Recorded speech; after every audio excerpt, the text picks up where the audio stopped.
Chemical અને speciality materials બનાવનારી એસઆરએફએ નાણાકીય વર્ષ 2025-26-27ના પહેલા ક્વાર્ટરમાં મજબૂત પરિણામો નોંધાવ્યા છે. વાર્ષિક આધાર પર કંપનીનો નફો 76% વધી 759 કરોડની પાર પહોંચી ગયો, જે ગયા વર્ષના સમાન ક્વાર્ટરમાં 432 કરોડ રૂપિયા હતો. આ પીરિયડમાં કંપનીની આવક 32% વધી 5033 કરોડ રહી, જ્યારે એક વર્ષ પહેલા તે 3818 કરોડ રૂપિયા હતી.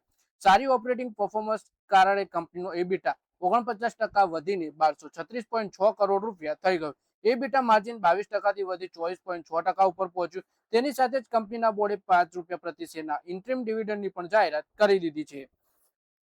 એટલે કે કેમિકલ સેક્ટરની સ્પેશિયાલિટી મટીરિયલ બનાવનારી એસઆરએફએ વર્ષ 2026-27ના પહેલા ક્વાર્ટરના મજબૂત પરિણામો નોંધાવ્યા. નફો કંપનીનો વાર્ષિક આધાર પર 759 કરોડ રૂપિયા પર પહોંચી ગયો, જે 76% વધ્યો છે, જે ગયા વર્ષે સમાન ક્વાર્ટરમાં 432 કરોડ રૂપિયા હતો.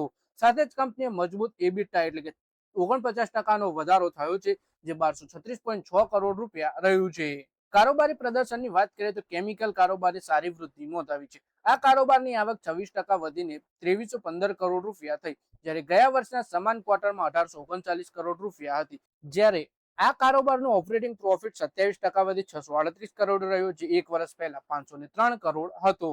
જ્યારે પરફોર્મન્સ ફિલ્મ્સ અને ફોઇલ્સ બિઝનેસે વધારે મજબૂત પ્રદર્શન કર્યું છે. આ કારોબારની આવક 42% વધી 2017 કરોડ પર પહોંચી ગઈ, જ્યારે ગયા વર્ષે સમાન ક્વાર્ટરમાં 1418 કરોડ રૂપિયા હતી. ઓપરેટિંગ પ્રોફિટમાં 149%નો જોરદાર વધારો નોંધવામાં આવ્યો અને તે 140 કરોડથી વધી 350 કરોડ રૂપિયા થઈ ગયો. કંપનીએ વિસ્તાર યોજનાની પણ જાહેરાત કરી છે. બોર્ડે પરફોર્મન્સ ફિલ્મ્સ અને ફોઇલ બિઝનેસ માટે ભારતમાં નવા બોપેટ થિક ફિલ્મ લાઇન સ્થાપિત કરવા માટે 250 કરોડ રૂપિયાના રોકાણને મંજૂરી આપી દીધી છે.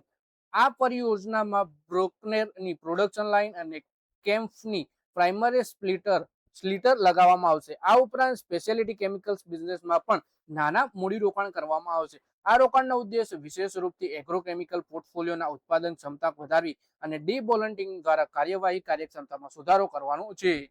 તો મિત્રો, આ વિડીયોમાં વાત કરીએ આપણે એસઆરએફ લિમિટેડના શેર વિશે, જે કંપનીએ ક્વાર્ટર એકના મજબૂત પરિણામો નોંધાવ્યા છે. તો મિત્રો, આ વિડીયોમાં બસ આટલું જ. બીજી કઈ કંપનીના ક્વાર્ટર એકના પરિણામ જોવા માંગો છો એ કોમેન્ટ કરીને જણાવજો.